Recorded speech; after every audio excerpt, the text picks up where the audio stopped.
All right, folks, good evening and welcome. It's a Friday, October 15th in the Gregorian calendar, and welcome to the Journalist Hangout.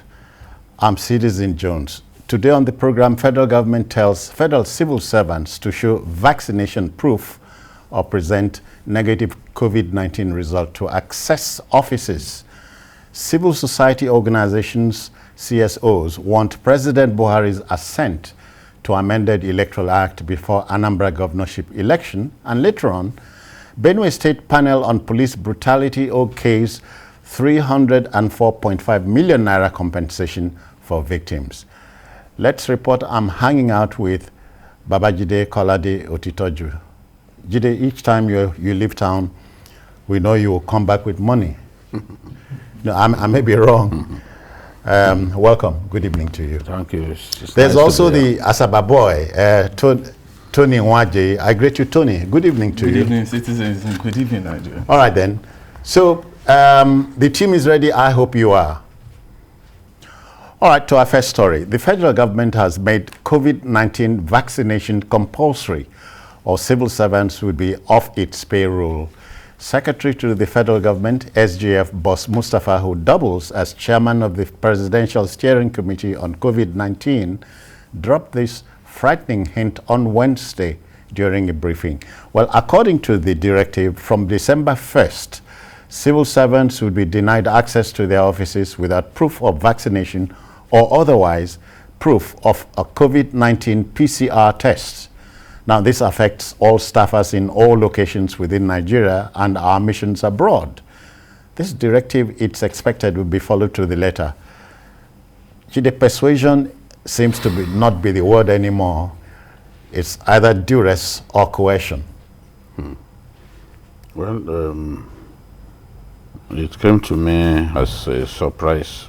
Don't forget that when the government first came up with this idea, some states, some Nigerian states, including Ogun State, close by, said no, that they would not want to have anything to do with compulsory vaccination, and even policies meant to punish people who refused to vaccinate. I believe that, yes, it is important to get vaccinated, but the argument people will make is whether the morbidity rate, the mortality rate, and other indices points to the fact that we are at such a dangerous level As to make vaccination compulsory. Yes, as to make it compulsory, to the point of even risking some form of crisis with labor, because labor relations could in fact be at risk when you stop people from accessing their workplaces just because they do not have proof of vaccination, or that they do not have a proof that they've had the PCR test, or that they are clean, in speaking in clear terms. Yeah. You know, but every adult is permitted to be able to make informed consent. Informed consent about medical decisions. Every adult should be able to take that medical decision on his own. So the fundamental rights of people would be infringed if we go this route.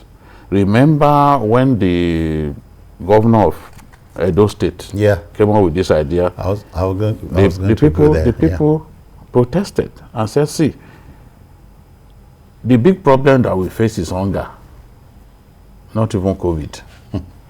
So government has to be careful. Yes, every nation deserves to come up with an effective response. that will address the COVID-19 uptake. But at the same time, you've got to do it within the bounds of the law, within the ambit of the law. Because even in advanced countries, people are not forced to take. The U.S.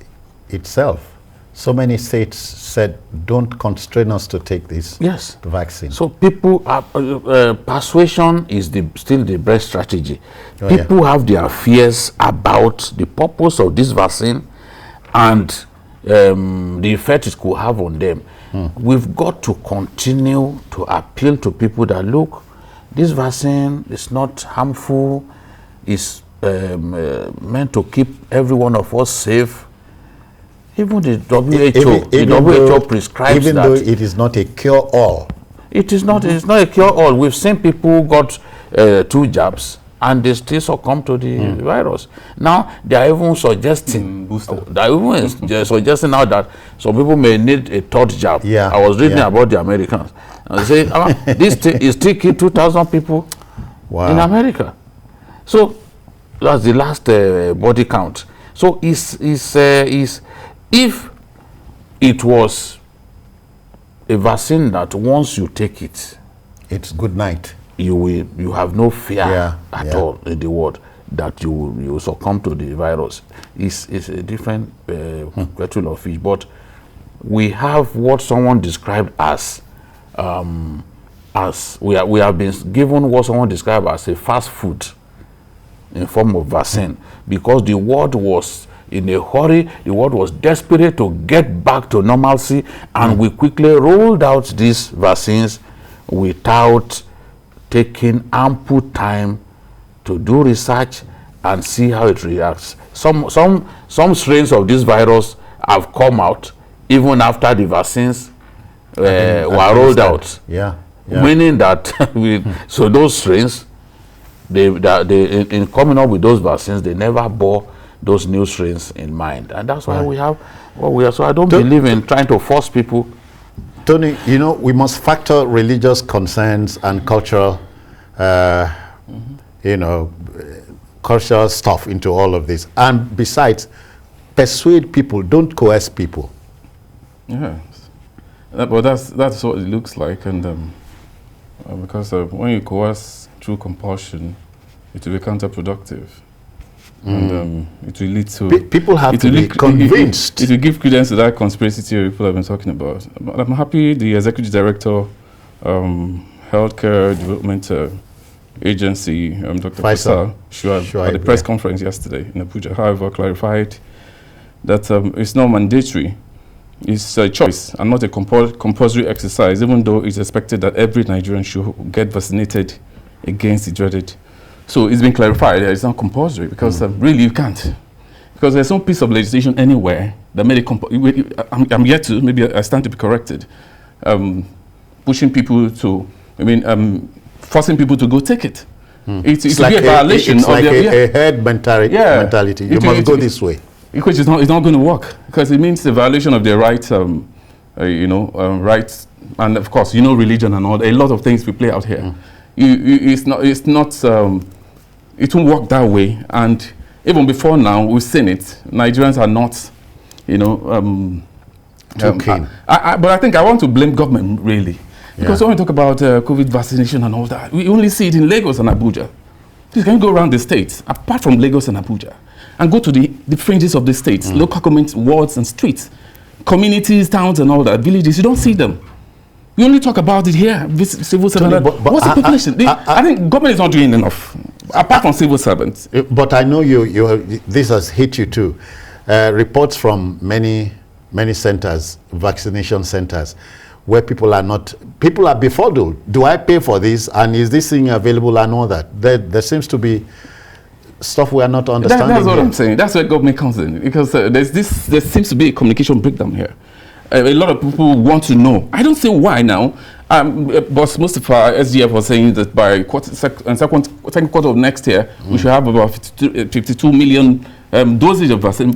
Second quarter of next year, to a population of 200 and something million people. And we're looking at it this way. And then it's civil servants you're talking about. The issue As I said earlier, we only talk about it at the cap in Lagos State, Abuja. What about the other parts of the country? How are you persuading them? Are you educating them enough to know the implication of this vaccine? From your village, from the town? People are not aware, sincerely speaking.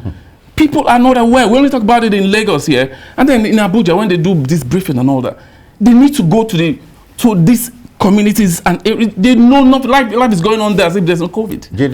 That's another angle to it. Even in my village, I'm wondering if it is hip to take the jab, you know. And if you are missing the jab, it tells you are missing something.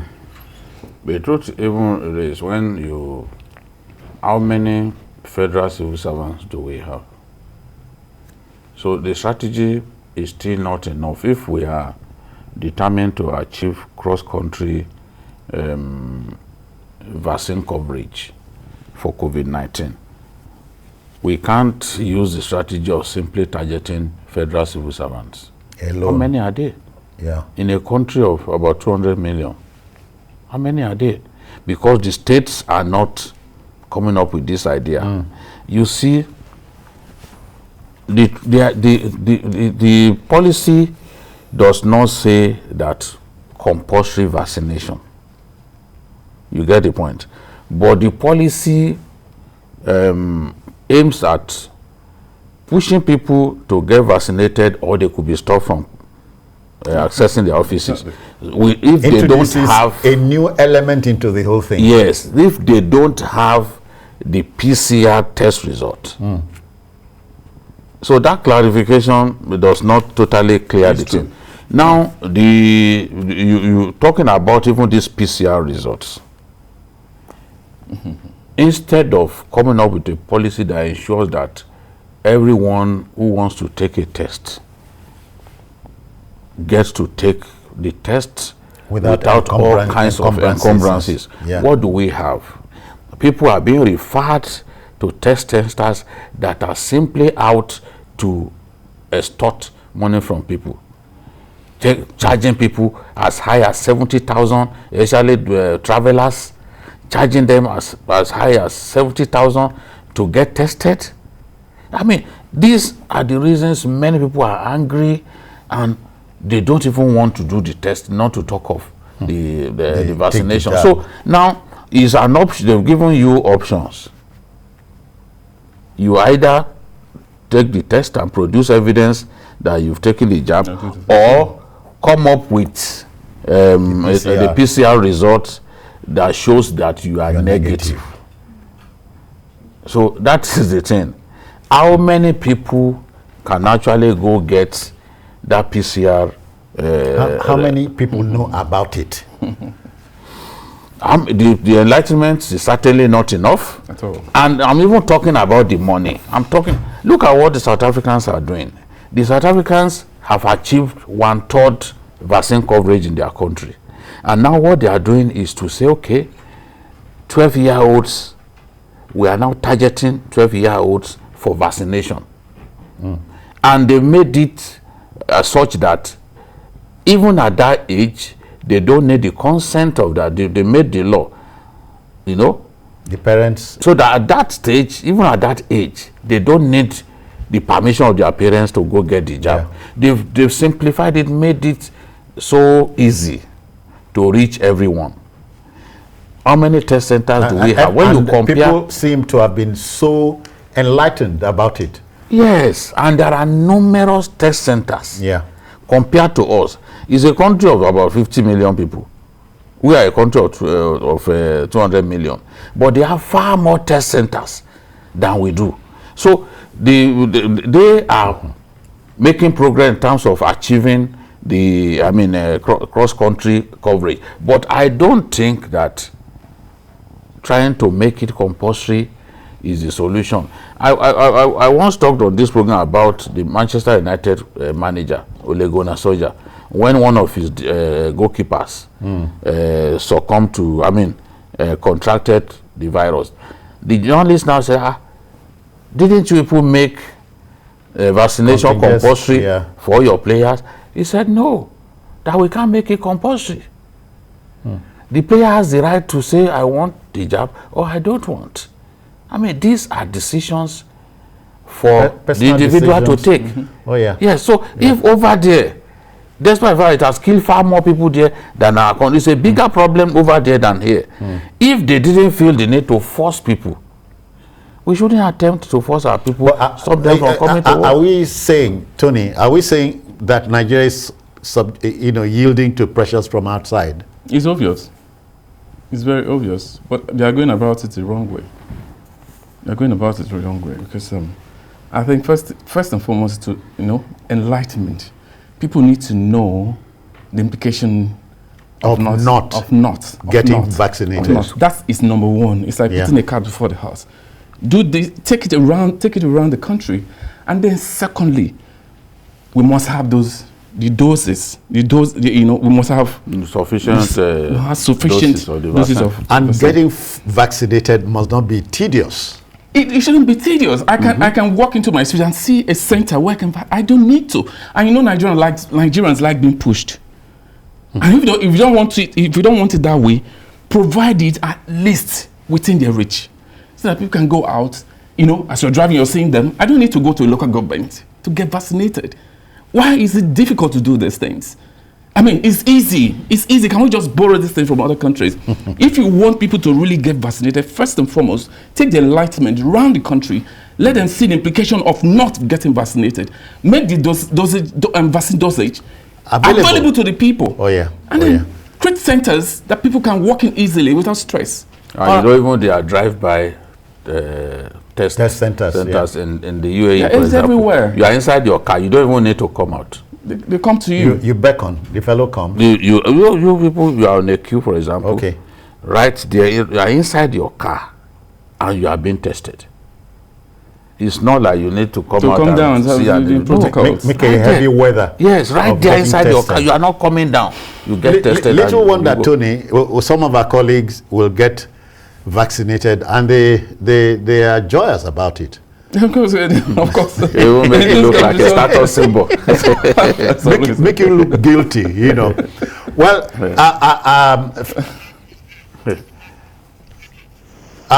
we heard that Dr. Kalu has joined us from Lagos. Doctor, first of all, have you been vaccinated?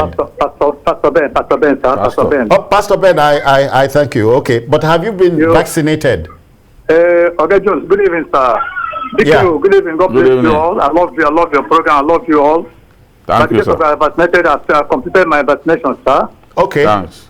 God bless you. Now, the rumors I'm hearing, sir, want you to put me through that within 3 years, the people that are vaccinated will die. Is this true? No, you said it was a rumor. So. Let's not believe those rumors. For the Hangout, this particular Hangout, rumors have no room. It is either the news or it is not. Thank you, Pastor. Okay, in taking this home, I think I want to talk directly to my government. I've heard people say sheepishly, in saner environments, this country is sane.